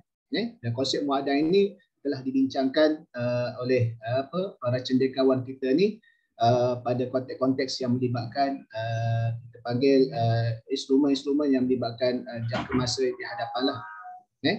Maka di sinilah akan ada bezanya dari sudut apa kesan-kesan dia dari sudut muwa'adah, dan juga wa'dan. Muwa'adah adalah dua janji, ada satu syarat dan juga mengikat dua pihak tadi itu. Baik. Dan implementasi muwa'adah ni kita nak bezakan supaya muwa'adah bila berjanji dia tidak membentuk lagi kontrak jual beli. Dia akan beza. Janji dia tidak membentuk lagi kontrak jual beli tadi itu. Kerana adalah janji adalah janji. Dan sama ada di sana ada kesan pada perundangan ataupun tidak. Tetapi dari sudut agama, janji adalah ada nilai dia. Kan? Aufu bil uqud. Mestilah orang yang menunaikan janji lah. Sama ada dari sudut besar perundangan, itu bergantung kepada lihat kepada akad atau bukan akad, dari sudut kita panggil muamalat yang berlaku tadi itu. Maksud kesan perundangan ni adakah dia kena bayar ganti atau sebagainya lah. Tapi secara asas janji tadi itu dipanggil pada agama ada kesan, tapi pada perundangan itu adalah melihat kepada situasi yang berlaku. Dan bila janji yang berlaku muadah ni dia tidak memberikan kesan penyerahan barang lagi kerana akad belum berlaku. Bila akad belum berlaku dia tidak membentuk serah bentuk hak milik. Tidak ada bentuk serah bentuk hak milik, maka tak berlakulah penyerahan. Dan yang ketiganya dia tidak ada sebarang hutang. Kerana apa? Kerana belum akad dan tidak diserahkan barang. Kalau dah berlaku akad, dah diserahkan barang, maka orang tu tak bayar, maka barulah berlaku hutang tadi itu. Kan? Maka di sini kita boleh lihat inilah implementasi muadah yang mesti ada kriteria ini. Kalau dia berlaku kontrak ataupun berlaku serah barang ataupun berlaku hutang, maka itu adalah bukan konsep muadah kerana telah termasuk dalam jual beli secara hutang tadi itu. Baik. Maka di sinilah kita boleh lihat kesan muadah dengan akad. Ada beza dari sudut lafaz dan bentuk dia. Muadah melibatkan perkara akan datang. Kontrak akad dia adalah pada berlaku sekarang, sama ada tunai ataupun secara hutang. Pelaksanaan kontrak ataupun akad belum terlaksana, hanya sekadar persefahaman. Kontrak ini telah berlaku. Yang mana muadah dalam urus jual beli emas pun tak berlaku lagi serahan barang tadi itu. Liability dalam muadah tidak menjadi liability. Dalam bentuk dinamakan hutang. Baik. Implementasi tiada sebarang bentuk, tiada sebarang hutang terbentuk. Berbeza kalau kita ada akad tak bayar, dia akan jadi implementasi dia pembeli masih belum bayar, maka dia akan terpakai hukum hutang ke atasnya. Pindah bilik belum lagi berlakunya pindah bilik tadi itu. Ini ada perbezaan ni ada dinyatakan oleh kajian yang lepas, Azlin, Hailani, Sofyan dan Makno 2012 lah, berkenaan dengan beza muadah dan juga akad tadi itu. Maka tawaran easy payment purchase ini adalah salah satu, kalau tengok dalam syarikat emas public gold, adalah salah satu tawaran dalam pembelian emas. Kerana dia boleh beli secara fizikal, maksudnya produk 1 gram ataupun wealth card ataupun berapa gram sebagainya secara penuh lah, bayar secara tunai. Dengan lock price. Lock price ni adalah konsep yang lain pula lah. Lock price tu tak dibincangkan dalam ni. Akaun simpanan emas ni dibeli secara convert. Minimal RM100, maka akan dapat berapalah dia punya timbangan 0.3 something mengikut nilai semasa dia akan disimpan. Maka bila nak keluar barulah boleh keluar. Dan yang ketiganya easy payment purchase. Easy payment purchase ni antara yang kita panggil, yang kita nak lihat kerana dia berlaku pembayaran secara 4 kali ataupun 10 kali yang ditawarkan. Jadi operasi easy payment purchase ini adalah 4 kali atau 10 kali berdasarkan syarat pembelian dikenakan. Makna kata pelanggan tadi itu dia lock price dan berjanji untuk beli, dan public call cawangan tadi itu dia pun berjanji juga untuk jual dengan harga yang telah di lock price. Kunci harga tadi itu mengikut harga yang dikunci ketika itu. Maka minta dicepatkan sikit dah masa dah habis dah. Okey, baik. Jadi cawangan akan tempah di peringkat pusat dia punya store dia, pembekalan dia tadi itu, maka berlakulah. Maka di situ akan berlakunya bayaran secara kita panggil berkala. Cuma kalau batal dikenakan cas 5% daripada harga seluruhan. Dan baki daripada bayaran kalau telah dibuat, maka akan dipulangkan balik kalau ada sebarang lebihan, kerana belum lagi berlaku pemindahan bilik, hanya dipegang wang tadi itu sebagai janji sahaja.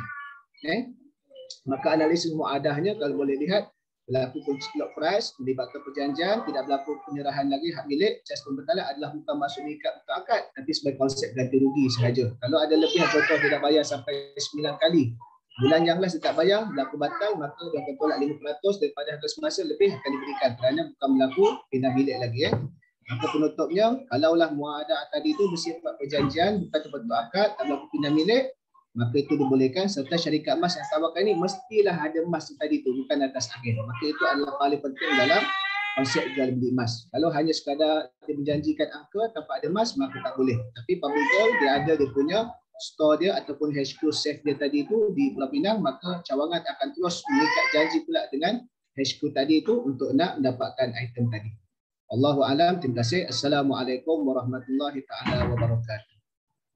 Waalaikumsalam warahmatullahi wabarakatuh. Terima kasih kepada Dr. Muhammad Zahili bin Saiman. Dan seterusnya saya menjemput Mr.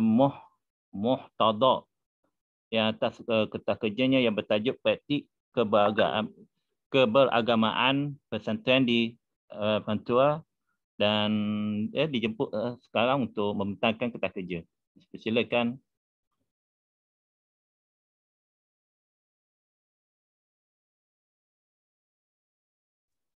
Cek.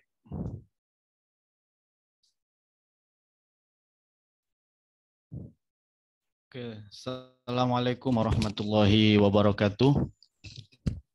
Bismillahirrahmanirrahim. Alhamdulillahirabbil alamin. Wassalatu wassalamu ala Rasulillah. Rabbi syrah li sadri wa yassir li amri wahlul 'uqdatam min lisani yafqahu qawli. Subhanaka la ilma lana illa ma 'allamtana innaka antal azizul hakim. Yang saya hormati moderator, para peserta dalam International Conference on Quran as Foundation of Civilization. Dalam saat ini saya akan membicarakan atau membahas tentang praktek keagamaan di pesantren di daerah Pantura, yaitu daerah Jawa bagian utara yang dekat dengan pesisir, antara negosiasi, refleksi, dan adaptasi selama pandemi COVID-19. Yang kita ketahui bersama bahwasanya pesantren, surau, atau pusat kajian dalam Islam itu sebagai subkultur yang menjadi tempat untuk mengkader para alim ulama atau para ulama yang tangguh dan alim. Jadi pesantren itu di Indonesia adalah satu wadah perkumpulan bagi orang yang mencari ilmu khusus agama, yang kegiatannya dari pagi sampai dari bangun tidur sampai tidur kembali nanti itu adalah belajar. Dalam konteks ini saya meneliti pada 3 wilayah kabupaten, yaitu di Kudus, di Rembang, dan juga di Tuban, antara Jawa Timur dan Jawa Tengah bagian utara dari Pulau Jawa. Yang kita ketahui bersama bahwa pesantren itu mobilitas kegiatannya itu sangat padat dan juga sangat banyak, sehingga dalam ini pesantren mempunyai satu otoritas, seorang kiai karismatik. Dalam hal ini kita mengenal di Rembang ada Mbah Maimun, Allahumma ghfirlahu. Di Tuban juga ada Kiai Sepuh, Allahumma ghfirlahu, Yai Fakih. Dan juga di Kudus ada juga Allahumma ghfirlahu, Kiai Sya'roni. Secara garis besar, pesantren mempunyai ulama karismatik yang mempunyai otoritas keagamaan yang mumpuni. Oleh sebab itu tidak mungkin pesantren itu disamakan dengan lembaga-lembaga lain. Pada konteks yang kedua, pesantren adalah sebagai subkultur itu menjaga tradisi ulama klasik yang selalu berdekatan, berdampingan dengan masyarakat umum, sehingga ajaran pesantren dan juga kebudayaan yang diajarkan dalam pesantren itu sangat fleksibel dan memberikan ruang-ruang kepada budaya, sehingga banyak pesantren besar di Pantura yang itu langsung berinteraksi, berhubungan dengan masyarakat, seperti halnya pesantren-pesantren di Kudus, pesantren di Sarang di daerah Rembang yang langsung berhubungan dengan masyarakat. Yang menjadi problematika ialah selama masa pandemi pesantren masih beraktivitas seperti biasa. Oleh sebab itu bagaimana sih sebenarnya pesantren melihat, menyikapi, dan juga mempraktekkan kehidupannya selama pandemi? Kita ketahui bersama secara garis besar aktivitas di pesantren yang kita ketahui pertama itu mengaji, itu tidak mungkin dilakukan secara individual karena pengajian di pesantren itu bersifat komunal, melibatkan banyak orang. Yang kedua, ini dalam konteks mengaji kitab ya.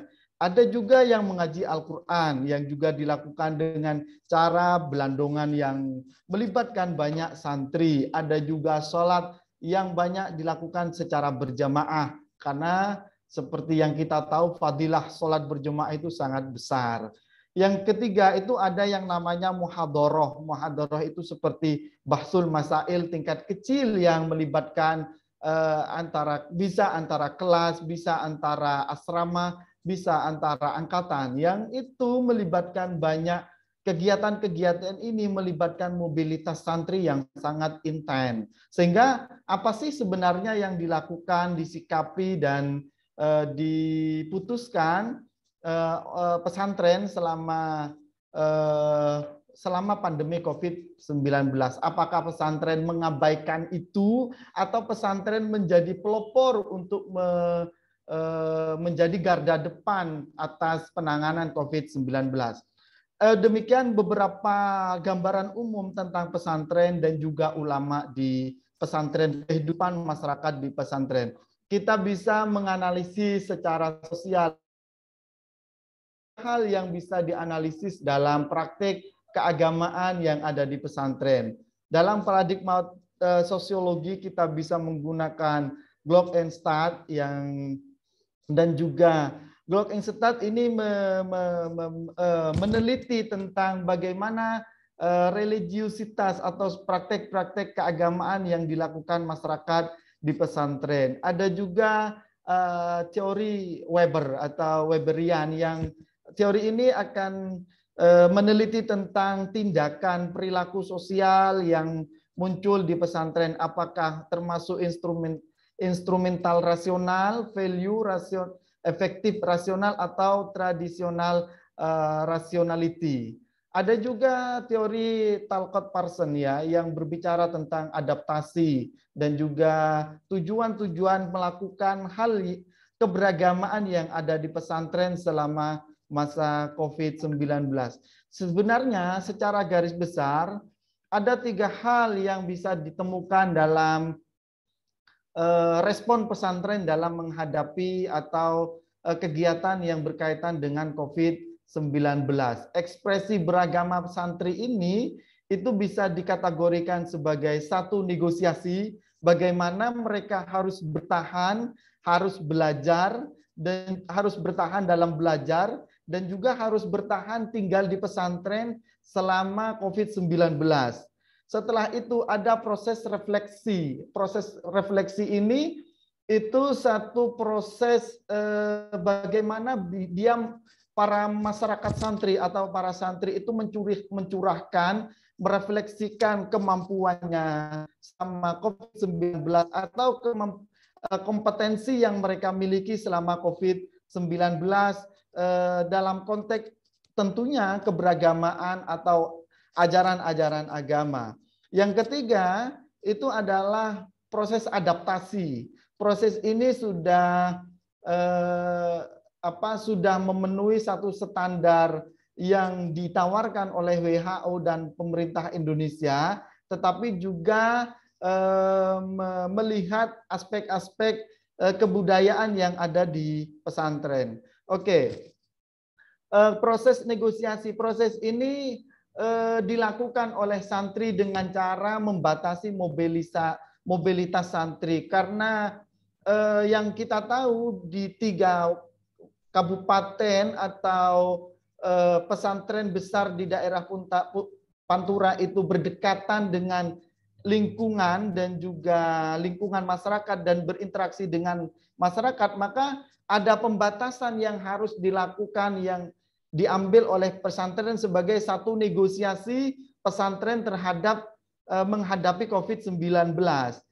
Mobilitas ini dilakukan dengan cara santri tidak lagi boleh keluar pesantren secara bebas seperti halnya sebelum COVID-19. Yang kedua, tetap menjaga tradisi di pesantren, yaitu menjaga kebersihan lingkungan. Seperti yang kita tahu bahwa negosiasi yang dilakukan oleh santri adalah satu replika kehidupan nyata dalam masyarakat. Sehingga ketika santri itu diajarkan tentang teori, itu langsung dipraktekkan. Seperti teori kebersihan dalam Islam, an-nadhafatu minal iman, itu dipraktekkan betul dalam kehidupan santri dengan cara mereka membatasi mobilisasi, mencuci tangan, dan juga ini sebagai satu bentuk negosiasi lahiriah yang ada di pesantren. 1 minit lagi. Oke. Yang kedua, refleksi itu bisa memohon ampun kepada Allah Subhanahu wa taala sebagai satu ritual batin, bagaimana kemampuan mereka memohon doa, membaca hizib, membaca sholawat dan lain sebagainya. Sebagai satu kesimpulan, untuk bertahan sebagai proses negosiasi, santri itu membatasi bertahan dengan mobilitas massa sosial dan bersabar menjalankan aturan agama. Itu sebagai satu proses negosiasi. Proses refleksi menggunakan ajaran agama atau mengamalkan ajaran agama sebagai meditasi batin. Ini yang disebut dengan perilaku refleksi karisma atau tindakan rasional, tujuannya untuk berdamai dengan COVID-19. Dan sebagai adaptasi, santri mengukuhkan aturan atau menggunakan aturan lahir, yaitu seperti apa yang ditawarkan oleh WHO dan Kementerian Kesehatan di Indonesia, dengan cara mengadaptasi dan memodifikasi yang ada di pesantren bagaimana cocok atau tidak, dan tidak langsung seperti halnya yang ada yang ditawarkan, tetapi dimodifikasi. Begitu juga sebagai satu adaptasi lahir kebatinan, para santri terus mengamalkan, membaca, dan sebagai satu tawaran terhadap adanya COVID-19, sehingga COVID tidak hanya dipandang sebagai satu gejala sains murni, tetapi juga sebagai gejala keagamaan. Demikian dari saya. Wallahul muwaffiq ila aqwamit thoriq. Wassalamualaikum warahmatullahi wabarakatuh. Waalaikumsalam warahmatullahi wabarakatuh. Oke, terima kasih kepada Mr. Muqtada. Dan seterusnya saya menjemput sekali lagi Dr. Siti Khadijah binti Muhammad Kamal. Ada?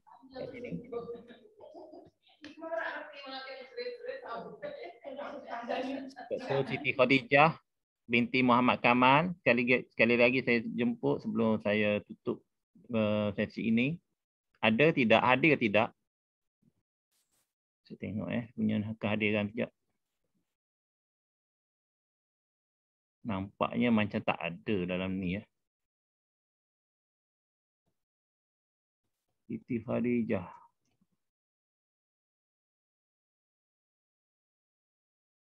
Muhtada Muhammad Anwar Muhammad Ramli Ramus Mujahid. Tak ada ya? Ni siapa? Dr. Amran tak ada siapa? Khadijah, Dr. Siti Khadijah macam tak ada dalam ni. Dr. Zuhaili ada? Dr. Zuhaili? Present dah? Dah selesai dah. Dr. Muhammad Ghali dah selesai dah. Muhammad Zulkifli? Zulkifli dia tukar dengan Dr. Amiruddin. Jadi dia pergi ke esok lah. Arab orang Malaysia, Arab luar lain ni. Boleh kot tutup Ada soalan apa-apa, kita buka sesi soalan. Jika ada apa-apa persoalan boleh diutarakan di sini. Kita ada sedikit masa lagi untuk bertanyakan kepada mana-mana pembentang. Okey, saya buka sekarang.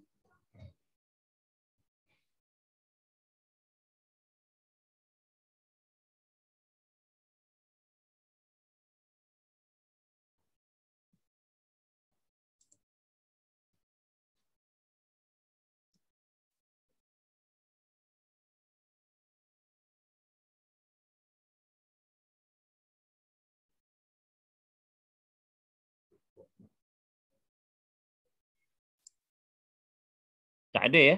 Tak ada soalan? Okey. Saya bagi masa 1 minit lagi. Kalau tiada soalan, 1 minit lagi saya akan tutup lah ya.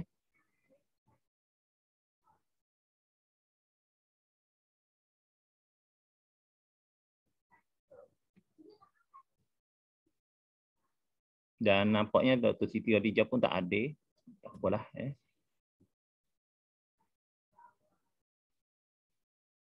Siti Khadijah tak ada ni. Tak ada. Anda dah cari tak ada. Tak ada Yang dalam senarai nama tak ada. Tak ada dalam tu. Kalau tak ada, Yang plastik lah, kita nampak pokok sikit. sisi foto lah, sisi foto. Ya. Ini tujuh tu apa? Plastiknya. Allah, tak apa Malam bulan tu. Allah. Ada apa persoalan lagi? Selesai. Bagi nombor akaun ni lupa. Ataupun yang berkait lain benda lain lah selain pada pentangan ke apa ke? Tak ada kan? Okey. Boleh ke sesi foto dah kot. Mohon buka kamera. Sesi foto ya. Foto secara online saja. Buka kamera nanti insya-Allah kita cuba ambil gambar.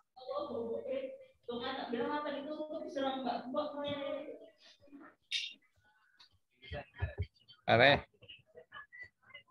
Selesai. Anak live lah grup ni. Tak ada apa dah. Live ni. Okey. Dah tak ada apa yang saya pun sekejap lagi nak live juga dah. Petang ni siapa ada? Saya balik Saya balik tak? Baik, selesai. Saya balik tak datang. Maksud saya. Ya, balik tak datang lah. Esok datang. Esok. Dah selesai ke tu? Dekat gambar? Sekali lagi. Kat rumah saya kena hijau. Kat sini Ah, tak keluar. Tak apa, no problem. Dr. Syed bagi saya pantau sesi mana je. Nanti saya pantau. Okey, selesai. Petang ni saya pantau sesi mana, Dr. Syed cakap. Nanti kalau ada Kejap-kejap. masalah, Okey. Okey, terima kasih semua. Alhamdulillah, sama-sama. Alhamdulillah. Tahniah semua. Alhamdulillah. Jazakumullah pihak penganjur. Okey, terima kasih semua para pembentang. Allah kita akan jumpa lagi. Dekat dengan orang ni je.